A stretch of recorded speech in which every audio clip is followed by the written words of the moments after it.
Olá, me chamo Francisco Wellington e, junto com a aluna Ariana Suassuni, sob orientação do professor Tairone Barreto, irei abordar o capítulo de emergências clínicas sobre distúrbios abdominais, tendo como tópico principal a pancreatite. A pancreatite ela é uma patologia, ela é uma condição clínica aguda no qual vai haver uma inflamação que pode ter ou não um envolvimento dos tecidos peripancreáticos ou mesmo afetar outros órgãos.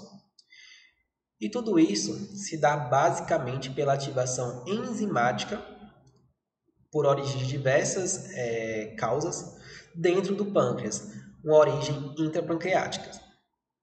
As principais causas, que somam aí mais de 80% das vezes, podemos encontrar cálculos biliares impactados ou até mesmo uma origem por conta do uso crônico de álcool.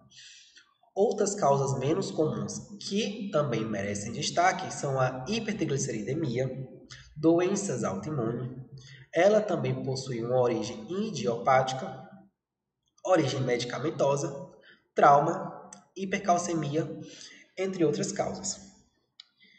Em uma anamnese, inicialmente devemos buscar os principais fatores de risco associados à pancreatite, no qual podemos citar o tabagismo, o alcoolismo, diabetes mellitus, triglicerídeos aumentados ou hipertrigliceridemia, uso de alguns medicamentos, no qual podemos citar os antirretrovirais ou diuréticos, que pode ser tanto tiazídicos ou de alça, presença de infecções ou mesmo históricos de cálculos biliares.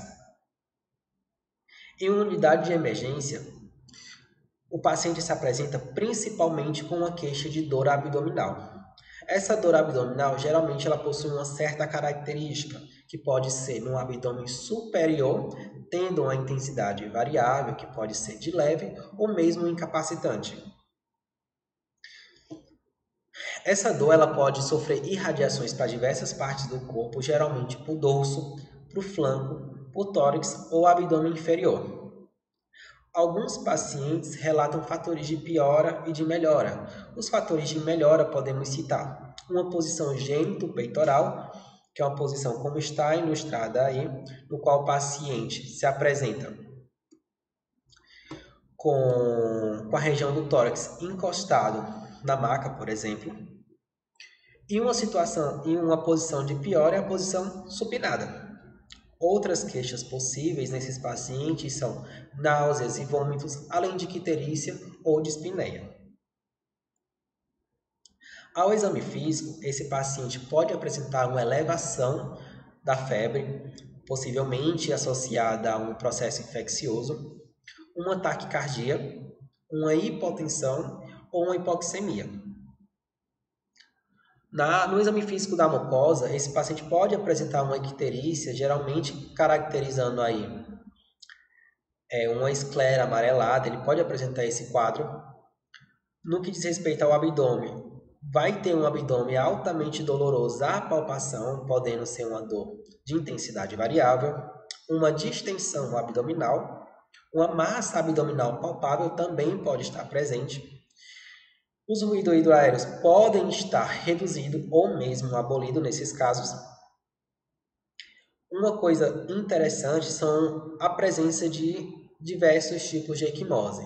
A principal delas, as duas principais seriam o sinal de Gray-Turner, que é essa equimose na região do flanco, porém não é uma equimose característica da pancreatite, pode ser também encontrada em outras patologias, assim como o sinal de Cully, que é uma equimose na região periumbilical, ou seja, ao redor da cicatriz umbilical.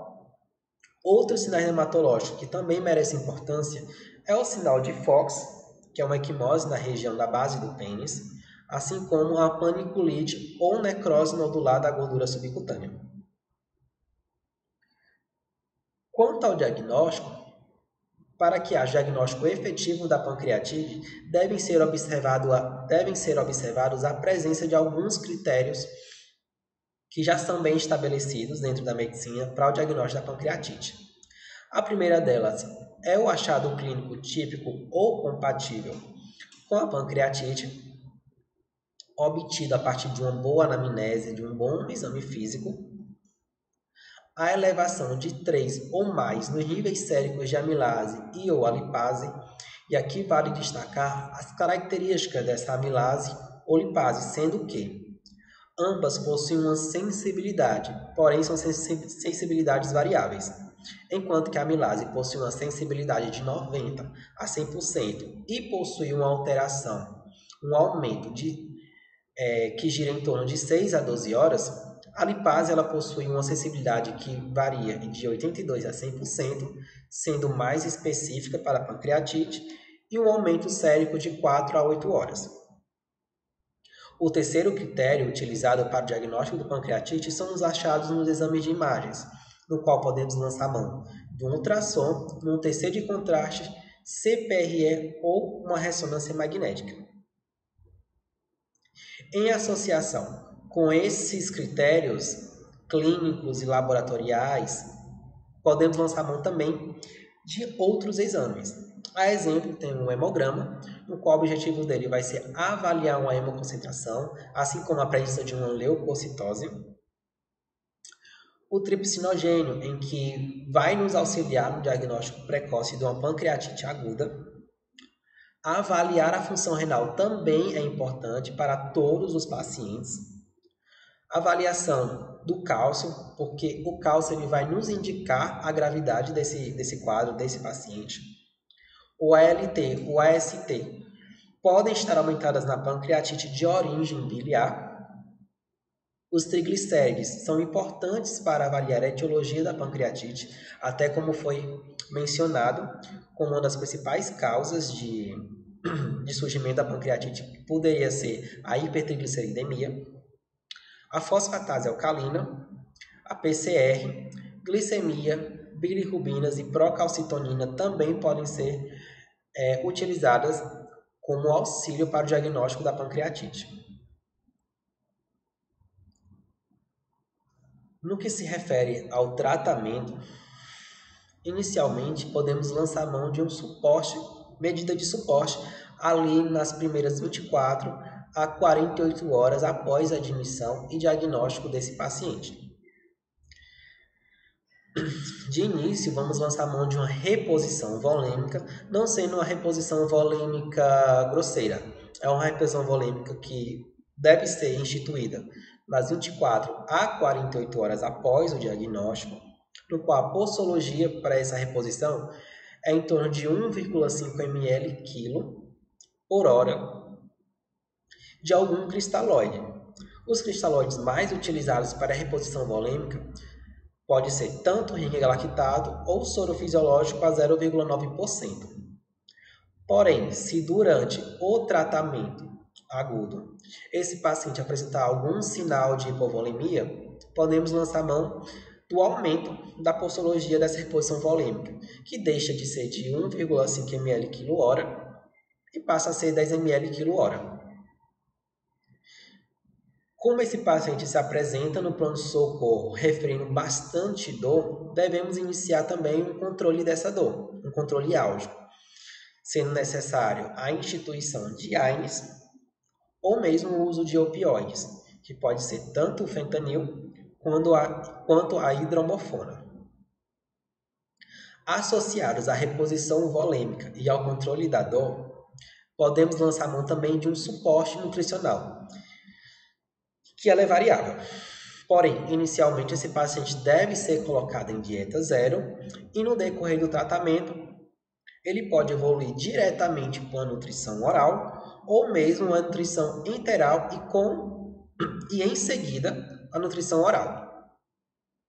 Sob a antibiótico profilaxia, ela é somente indicada quando se tem comprovada a partir de sinais clínicos ou laboratoriais da presença de uma infecção.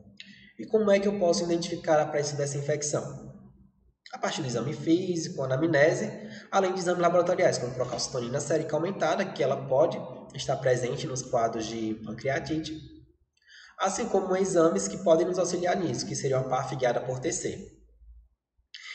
Os medicamentos mais utilizados, os antibióticos mais utilizados na pancreatite para antibiótico profilaxia seriam as cefalosporinas de terceira geração, as acilureidopenicilinas, assim como o metronidazol. Para o tratamento da etiologia, que geralmente são os cálculos biliares, podemos fazer uso de duas modalidades, ou a CPRE, que seria a colangiopanqueatografia retrógrada endoscópica, como a colecistectomia.